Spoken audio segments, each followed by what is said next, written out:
Sir, ഈ house building programme ചെയ്യാൻ നോക്കുന്നവരിൽ ഇപ്പം പ്ലസ് ടു കഴിഞ്ഞവർ മാത്രമല്ലല്ലോ ഉണ്ടാവുക. ഇപ്പം ഡിപ്ലോമ കഴിഞ്ഞവരുണ്ടാവാം, ഡിഗ്രി കഴിഞ്ഞവരുണ്ടാവാം, പോസ്റ്റ് ഗ്രാജുവേഷൻ കഴിഞ്ഞവരുണ്ടാകാം. സോ ഇത്തരക്കാർക്കും ഈ പ്രോഗ്രാം ഹൗസ് ബിൽഡിംഗ് എന്ന പ്രോഗ്രാം ചെയ്യാനായിട്ട് എലിജിബിൾ ആണോ? അവർക്കത് ചെയ്യാൻ പോസിബിൾ ആണോ? അതായത് നമുക്ക് 26 വയസ്സ് പ്രായപരിധി എന്ന് പറയുമ്പം നമുക്ക് മറ്റ് ഡിഗ്രി കഴിഞ്ഞവർക്കോ പോസ്റ്റ് ഗ്രാജുവേഷൻ കഴിഞ്ഞ ആളുകൾക്കെല്ലാം തന്നെ ഈ പ്രോഗ്രാമിലേക്ക് വരുവാനും ജർമ്മൻ ലാംഗ്വേജ് പഠിച്ച് പാസ്സായി ഹൗസ് ബിൽഡിംഗ് പ്രോഗ്രാമിലേക്ക് പോകുവാനും വേണ്ടി സാധിക്കും. നമ്മുടെ ജീവിതത്തിൽ ഒരു ലൈഫ് സ്പാൻ കണക്കാക്കി കഴിയുമ്പോൾ 2-3 വർഷം നമുക്ക് നഷ്ടപ്പെടുന്നതൊന്നും ജീവിതത്തിൻ്റെ അഭിവൃദ്ധിയെ സംബന്ധിച്ചിടത്തോളം പ്രധാനപ്പെട്ട വിഷയമല്ല. നമ്മൾ ശരിയായ ഒരു ട്രാക്കിലേക്ക് വരിക എന്നുള്ളതാണ് പ്രധാനപ്പെട്ട കാര്യം. ഞാനിപ്പോൾ ഡിഗ്രിയും PG ഒക്കെ കഴിഞ്ഞ് എൻ്റെ നാട്ടിൽ കൂടി ജോലിയൊന്നുമില്ലാതെ അല്ലെങ്കിൽ ചെറിയ ജോലിയൊക്കെ ചെയ്ത് ജീവിക്കുന്നതിനേക്കാളും നല്ലത് ഞാൻ തിരിച്ച് ട്രാക്കിലേക്ക് കയറുക എന്നുള്ളതാണ്. 3 വർഷം നഷ്ടപ്പെടുത്തിയാലും ശരിയായ ഒരു ട്രാക്കിൽ കയറി പഠിച്ച് ഒരു ശരിയായ ജോലിയിലേക്ക് പോയാൽ പിന്നീടുള്ള നമ്മുടെ ജീവിതമെല്ലാം നന്നായിട്ട് പോകാൻ വേണ്ടി സാധിക്കും.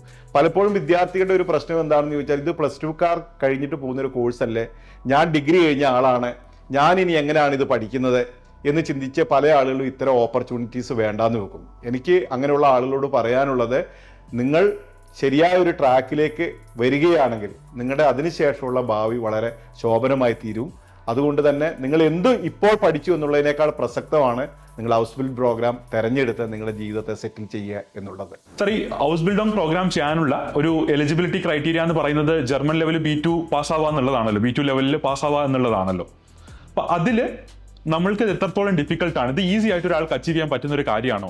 കാര്യം ജർമ്മൻ ഭാഷ എന്ന് പറയുന്നത് നമ്മൾ കംപ്ലീറ്റ്ലി പുതിയതായിട്ട് പഠിക്കുന്ന ഒരു ഭാഷയാണ്. സ്ക്രാച്ച് നമ്മൾ ബിഗിനിങ് തൊട്ട് പഠിച്ചെടുക്കേണ്ട ഒരു ഭാഷയാണ്. ഇംഗ്ലീഷ് ആണെന്നുണ്ടെങ്കിൽ നമ്മൾക്ക് കുറേ അധികം കാര്യങ്ങൾ നമുക്ക് അറിയുന്നുണ്ട് ഓൾറെഡി. നമ്മൾ സ്കൂളിലും അല്ലെങ്കിൽ കോളേജൊക്കെ ആണെങ്കിലും പഠിച്ചിട്ടുണ്ടാവും ഓൾറെഡി. സോ ഈ ഭാഷാ പഠനം എത്രത്തോളം ഡിഫിക്കൽട്ടാണ് കംപ്ലീറ്റ്ലി ബിഗിനർ ആയിട്ടുള്ള ഒരു കുട്ടീനെ സംബന്ധിച്ച്? ഏതൊരു കാര്യവും പുതുതായിട്ട് പഠിക്കണമെങ്കിൽ അതിൻ്റെതായിട്ടുള്ള ബുദ്ധിമുട്ടുകളും പ്രയാസങ്ങളും എല്ലാം ഉണ്ട്. ഇപ്പം നമുക്ക് ഒരാൾ പ്ലസ് 2 കഴിഞ്ഞ ഒരാൾ എഞ്ചിനീയറിംഗ് പഠിക്കാൻ വേണ്ടി പോകുന്നു, അല്ലെങ്കിൽ MBBS പഠിക്കാൻ വേണ്ടി പോകുന്നു. എന്തെല്ലാം പ്രയാസമുള്ള കാര്യങ്ങൾ പഠിച്ചുകൊണ്ടാണ് അവർ ആ കോഴ്സുകളെല്ലാം പഠിക്കുന്നത്. ഇതിനെല്ലാം താരതമ്യം ചെയ്ത് നോക്കുമ്പോൾ നമുക്കൊരു ഭാഷ പഠിക്കുക എന്ന് പറയുന്നത് ഏറ്റവും എളുപ്പമുള്ളൊരു കാര്യമാണ്. അതായത് ഭാഷ പഠിക്കാൻ വേണ്ടി നമുക്ക് ഇൻ്റലിജൻസ് ഒന്നും ആവശ്യമില്ല, പ്രാക്ടീസ് മാത്രമേ നമുക്ക് ഭാഷ പഠിക്കാൻ ആവശ്യമുള്ളൂ. ഇപ്പം നമുക്ക് മാത്തമാറ്റിക്സ് പഠിക്കണമെന്ന് വിചാരിക്കുക, നമുക്ക് കുറേ ഇൻ്റലിജൻസ് എല്ലാം ആവശ്യമാണ്, അതിൻ്റെ തിയറംസും അല്ലെങ്കിൽ അതിൻ്റെ ഡെറിവേഷൻസും എല്ലാം പഠിക്കാൻ വേണ്ടിയിട്ട്. അതേസമയത്ത് ഒരു ഭാഷ പഠിക്കാൻ വേണ്ടി ഇങ്ങനത്തെ യാതൊരു കാര്യങ്ങളുടെ ആവശ്യമില്ല. വളരെ സിമ്പിളായിട്ട് പറയുകയാണെങ്കിൽ, നമ്മൾ ഏതൊരാളെയും ഡൽഹി പോലെയുള്ള നോർത്ത് ഇന്ത്യയിലുള്ള എവിടെയെങ്കിലും ഒരു സ്ഥലത്ത് 6 മാസം കൊണ്ട് നമ്മളെ താമസിപ്പിച്ചാൽ ആരും പഠിപ്പിക്കാതെ തന്നെ നമ്മൾ ഹിന്ദി നമ്മളെല്ലാവരും പഠിക്കാൻ വേണ്ടി തയ്യാറാവും, നമുക്ക് പഠിക്കാൻ വേണ്ടി സാധിക്കും. അതുപോലെ തന്നെ നമ്മൾ ഇംഗ്ലീഷ് സ്പീക്കിംഗ് ഉള്ള ഒരു സ്ഥലത്തേക്ക് നമ്മൾ പോയി ഒരു 6 മാസം നിന്ന് നമുക്ക് ഇംഗ്ലീഷ് ഭംഗിയായിട്ട് സംസാരിക്കാൻ വേണ്ടി സാധിക്കും. പലപ്പോഴും നമ്മൾ കണ്ടിട്ടില്ലേ, കോവളത്തൊക്കെയുള്ള ടൂറിസ്റ്റുകൾ വരുന്ന സ്ഥലത്തുള്ള ഗൈഡായിട്ട് പോകുന്ന ആളുകളൊക്കെ വളരെ ഭംഗിയായിട്ട് ഇംഗ്ലീഷ് സംസാരിക്കുന്നുണ്ട്. പക്ഷേ അവരുടെ ഔപചാരികമായിട്ടുള്ള വിദ്യാഭ്യാസം പലപ്പോഴും വളരെ കുറവായിരിക്കാം. ഏറ്റവും സിമ്പിളായിട്ട് പറയുകയാണെങ്കിൽ, നമ്മൾ 1-ാം ക്ലാസ്സിൽ പഠിക്കാൻ പോകുന്ന സമയത്ത് നമുക്ക് മലയാളം ഭാഷ അറിഞ്ഞിട്ടാണ് നമ്മൾ 1-ാം ക്ലാസ്സിലേക്ക് പോകുന്നത്. അതായത് നമ്മളെ ഏറ്റവും ബുദ്ധി ഏറ്റവും കുറവുള്ളൊരു സമയത്ത് നമ്മൾ ആ ഭാഷ നമ്മൾ സംസാരിക്കാൻ അറിയുന്ന ഒരാളായിട്ടാണ് നമ്മൾ LKG ക്ലാസ്സിൽ വരെ നമ്മൾ പഠിക്കാൻ വേണ്ടി പോകുന്നത്. അതേസമയത്ത് LKG പഠിക്കാൻ പോകുമ്പോൾ നമുക്ക് മാത്തമാറ്റിക്സിൻ്റെ ഉയർന്ന തിയറംസ് ഒന്നും നമുക്ക് പറയാനോ അറിയാനോ ഉള്ള യാതൊരു സാധ്യതയില്ല. ഇനി ജർമ്മൻ ഭാഷയെ പറ്റി പറയുകയാണെങ്കിൽ, ജർമ്മൻ ഭാഷ മറ്റു ഭാഷകളെക്കാൾ കുറച്ചുകൂടി എളുപ്പത്തിൽ നമുക്ക് പഠിക്കാൻ വേണ്ടി സാധിക്കും. അതിൻ്റെ കാരണം എന്ന് പറയുന്നത്, ജർമ്മൻ ഭാഷയുടെ ആൽഫബറ്റ്സ് എന്ന് പറയുന്നത് ഇംഗ്ലീഷ് ഭാഷയിലെ ആൽഫബറ്റ്സ് തന്നെയാണ്. അപ്പോൾ ഒരു വിദ്യാർത്ഥി പുതുതായിട്ട് ജർമ്മൻ ഭാഷ പഠിക്കാൻ വേണ്ടി വരുന്ന ഒരാൾക്ക് എഴുതാനുള്ള ലിപികൾ പുതുതായിട്ട് പഠിക്കേണ്ടതായിട്ടില്ല. ഇപ്പം നമുക്ക് മലയാളം പുതുതായിട്ട് ഒരാൾ പഠിക്കാൻ വേണ്ടി വരുന്നു എന്ന് വിചാരിക്കുക. അതായത് ഹിന്ദി സംസാരിക്കുന്ന ആള് മലയാളം പഠിക്കാൻ ആഗ്രഹിച്ചാൽ ആദ്യം അവർ 56 അക്ഷരം എഴുതാൻ വേണ്ടി പഠിക്കണം. നമ്മുടെ നാട്ടിലെ ലിപി പഠിക്കണം, നമ്മുടെ ഭാഷയിലെ കഠിനമായി. ഇപ്പോൾ മലയാളം ഭാഷയൊക്കെയാണ് പുറത്തുള്ള ഒരാൾക്ക് പഠിക്കാൻ ഏറ്റവും ബുദ്ധിമുട്ടുള്ളൊരു ഭാഷയായി നമുക്ക് പലപ്പോഴും കരുതാൻ വേണ്ടി കഴിയുന്നത്. അതായത് നമ്മൾ കണ്ടിട്ടില്ലേ, പലപ്പോഴും വിദേശികളായിട്ടുള്ള ആളുകൾ വരുമ്പോൾ നമ്മുടെ മലയാള ഭാഷയിലുള്ള പല വാക്കുകൾ അവർക്ക് വഴങ്ങുന്നില്ല, അവർക്ക് സംസാരിക്കാൻ വേണ്ടി കഴിയാറില്ല. അതേസമയത്ത് ഇംഗ്ലീഷ് അറിയാവുന്ന, അതായത് നമ്മുടെ വിദ്യാഭ്യാസ സമ്പ്രദായത്തിൻ്റെ ഭാഗമായിട്ട് നമ്മളെല്ലാവരും സ്കൂൾ വിദ്യാഭ്യാസം മുതൽ ഇംഗ്ലീഷ് പഠിക്കുന്നുണ്ട്, നമുക്ക് ഇംഗ്ലീഷിൽ ഒരുവിധ നോളജ് ഉണ്ട്. അപ്പം ഇംഗ്ലീഷ് അറിയാവുന്ന ഒരാൾക്ക് വളരെ പെട്ടെന്ന് ജർമ്മൻ ഭാഷ പഠിക്കാൻ വേണ്ടി സാധിക്കും. അപ്പോൾ വിദ്യാർത്ഥികളെ സംബന്ധിച്ചിടത്തോളം ജർമ്മൻ ഭാഷ പഠിക്കാൻ തീരുമാനിക്കുന്ന ഒരാൾക്ക് വേണ്ടത് പ്രാക്ടീസ് ചെയ്യാനുള്ള മനസ്സാണ്. അതായത് ഈ ഭാഷ കൂടുതൽ വായിക്കുവാനും കേൾക്കുവാനും തയ്യാറായാൽ ഓട്ടോമാറ്റിക്കലി അവർക്ക് സംസാരിക്കുവാനും എഴുതുവാനും കഴിയും. അതായത് ഭാഷയുടെ 2 ഇൻപുട്സ് ആണ് നമ്മൾ വായിക്കുന്നതിലൂടെ ഉള്ളിലേക്ക് വരുന്നത്, വായിക്കുകയും കേൾക്കുകയും ചെയ്യുക. അപ്പം ഒരാൾ ഭാഷ പഠിക്കാൻ എന്താ ചെയ്യേണ്ടതെന്ന് ചോദിച്ചാൽ, അവനവന് ഇഷ്ടമുള്ള കാര്യങ്ങൾ ചെയ്തുകൊണ്ട് ഭാഷ പഠിക്കാം. അതായത് എനിക്ക് സിനിമ ഭയങ്കര ഇഷ്ടമാണെങ്കിൽ ജർമ്മൻ ഭാഷയിലുള്ള സിനിമ നിരന്തരമായി കണ്ടാൽ എനിക്ക് ജർമ്മൻ ഭാഷ പഠിക്കാൻ വേണ്ടി സാധിക്കും. എനിക്ക് സ്പോർട്സിനോട് ഭയങ്കര ഇഷ്ടമാണെങ്കിൽ ജർമ്മൻ ഭാഷയിലുള്ള സ്പോർട്സിലുള്ള ആർട്ടിക്കിളുകൾ വായിക്കുക, അല്ലെങ്കിൽ അതിൻ്റെ പോഡ്കാസ്റ്റുകൾ കേൾക്കുക, അല്ലെങ്കിൽ അതിൻ്റെ ടെലി സീരിയലുകൾ കാണുക ഒക്കെ ചെയ്തുകൊണ്ട് എനിക്ക് ജർമ്മൻ ഭാഷ പഠിക്കാൻ വേണ്ടി സാധിക്കും. അപ്പം നമ്മൾ ക്ലാസ്സിൽ പഠിക്കുന്നതിനോടൊപ്പം സ്വന്തമായി നമുക്ക് ഒരാൾക്ക് ഭാഷ പഠിക്കാൻ വേണ്ടി സാധിക്കും. സർ, എഡ്യൂപ്ലെയറിൽ വരുന്ന ഒരു കുട്ടി ഫലപ്രദമായിട്ട് ജർമ്മൻ ലാംഗ്വേജ് പഠിച്ച് പാസ്സാവാനായിട്ട് എന്തൊക്കെ കാര്യങ്ങൾ, എന്തൊക്കെ ഫെസിലിറ്റീസ് ആണ് നമ്മൾ പ്രൊവൈഡ് ചെയ്യുന്നത്? നമുക്ക് എല്ലാവർക്കും അറിയാം, ജർമ്മനിയിൽ ഹൗസ് ബിൽഡിംഗ് പ്രോഗ്രാം പഠിക്കാൻ പോകണമെങ്കിൽ ഒരു വിദ്യാർത്ഥി ജർമ്മൻ ലാംഗ്വേജ് B2 പാസ്സായാൽ മാത്രമേ അവർക്ക് പോകാൻ വേണ്ടി സാധിക്കുകയുള്ളൂ. അപ്പം നമ്മുടെ അടുത്തേക്ക് വരുന്ന ഒരു വിദ്യാർത്ഥി ജർമ്മൻ ഭാഷയിലുള്ള അറിവുണ്ടാക്കാൻ വേണ്ടിയിട്ടല്ല അവർ പഠിക്കാൻ വരുന്നതെന്നുള്ള കാര്യം നമുക്ക് വളരെ വ്യക്തമാണ്. അപ്പോൾ ഒരു വിദ്യാർത്ഥിക്ക് എന്താണ് വേണ്ടത്? ജർമ്മൻ ഭാഷ പഠിക്കാൻ വരുന്ന ആൾക്ക് അവർക്ക് ജർമ്മൻ ലാംഗ്വേജ് B2 പാസ്സാവണം, അവർക്ക് ജർമ്മൻ ലാംഗ്വേജിൽ സംസാരിക്കാനുള്ള കഴിവും ഉണ്ടാവണം.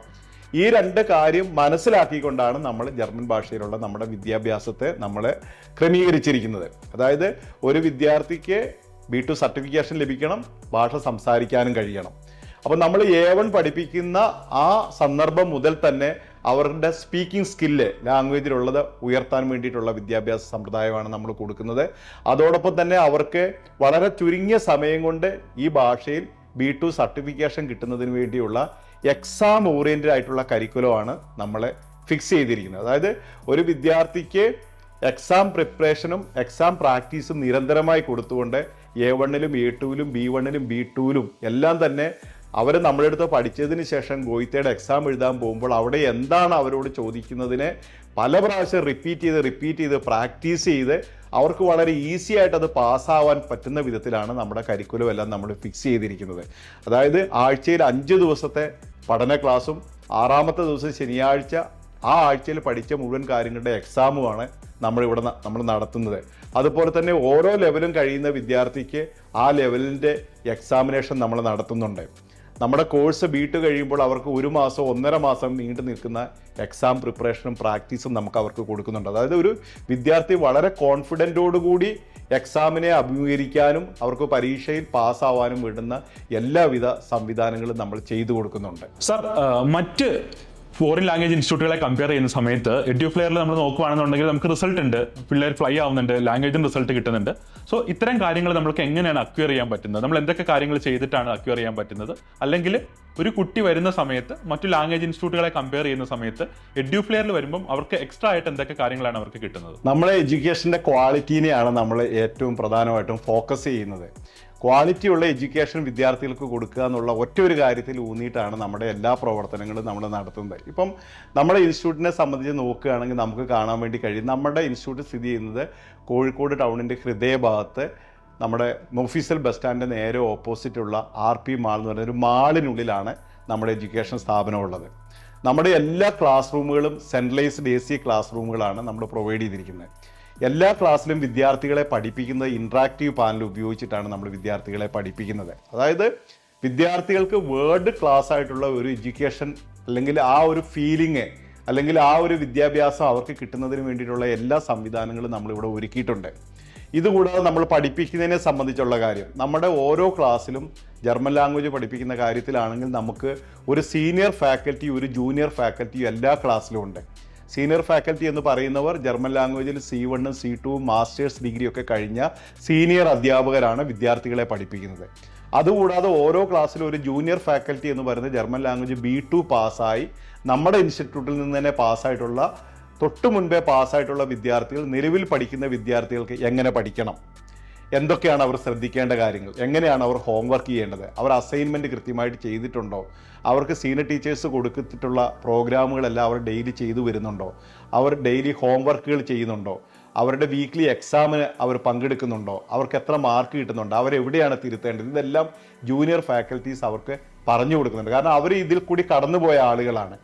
ഇങ്ങനെ വളരെ സീരിയസ് ആയി വിദ്യാർത്ഥികൾക്ക് പഠിക്കാൻ പറ്റുന്ന വിധത്തിലുള്ള വിദ്യാഭ്യാസ സമ്പ്രദായമാണ് നമ്മൾ കൊടുത്തിരിക്കുന്നത്. അതുകൂടാതെ തന്നെ നമ്മളിപ്പോൾ പുതുതായിട്ട് ELSP എന്ന് പറയുന്ന ഒരു പുതിയ പ്രോഗ്രാം നമ്മൾ കൊണ്ടുവന്നിട്ടുണ്ട്. അതായത് വിദ്യാർത്ഥികൾക്ക് ഒരു ഭാഷ പഠിക്കുന്നത് വളരെ രസകരമായി പഠിക്കാൻ പറ്റുന്ന വിധത്തിലുള്ള ഒരു പ്രോഗ്രാമാണ് നമ്മൾ ആവിഷ്കരിച്ചിരിക്കുന്നത്. അതായത് ആക്ടിവിറ്റീസിൽ കൂടി അവർക്ക് പഠിക്കാൻ, അതല്ല ഫൺ ആക്ടിവിറ്റീസ് ഒക്കെ ഉപയോഗിച്ച് വിദ്യാർത്ഥികൾക്ക് പഠിക്കാൻ പറ്റുന്ന വിധത്തിൽ, അതായത് അവർക്ക് വേണമെങ്കിൽ ഒരു കോമ്പറ്റീഷൻ വഴി പഠിക്കാൻ പറ്റുക, അതുപോലെ തന്നെ അവർക്ക് സ്പീക്കിംഗ് വിധത്തിൽ പഠിക്കാൻ പറ്റുക, അല്ലെങ്കിൽ അവർക്ക് കളികളിൽ കൂടി ഭാഷ പഠിക്കാൻ വേണ്ടി പറ്റുക. അതായത് എല്ലാ ദിവസവും രാവിലെ അവർക്ക് പഠിക്കുന്ന സ്ഥലത്തേക്ക് വരുവാനുള്ളൊരു മോട്ടിവേഷൻ കിട്ടുന്ന വിധത്തിലാണ് നമ്മളിവിടെ സെറ്റ് ചെയ്തിരിക്കുന്നത്. അതായത് വിദ്യാർത്ഥി ഇന്ന് ക്ലാസ്സിൽ നിന്ന് വീട്ടിൽ പോയി പിറ്റേ ദിവസം രാവിലെ മോട്ടിവേഷനോടുകൂടി തിരിച്ച് ക്ലാസ്സിലേക്ക് വരുന്നത് വിധത്തിൽ അവർക്ക് വളരെ രസകരമായി വിദ്യാഭ്യാസത്തെ അനുഭവപ്പെടുന്ന വിധത്തിലാണ് നമ്മുടെ കരിക്കുലവും പഠന രീതികളുമെല്ലാം നമ്മൾ സെറ്റ് ചെയ്തിരിക്കുന്നത്. അതിൻ്റെ റിസൾട്ടാണ് മാസം തോറും വളരെ കൂടുതൽ നമ്പർ വിദ്യാർത്ഥികൾ നമ്മുടെ ഇൻസ്റ്റിറ്റ്യൂട്ടിൽ നിന്ന് പഠിച്ച് പാസ്സായി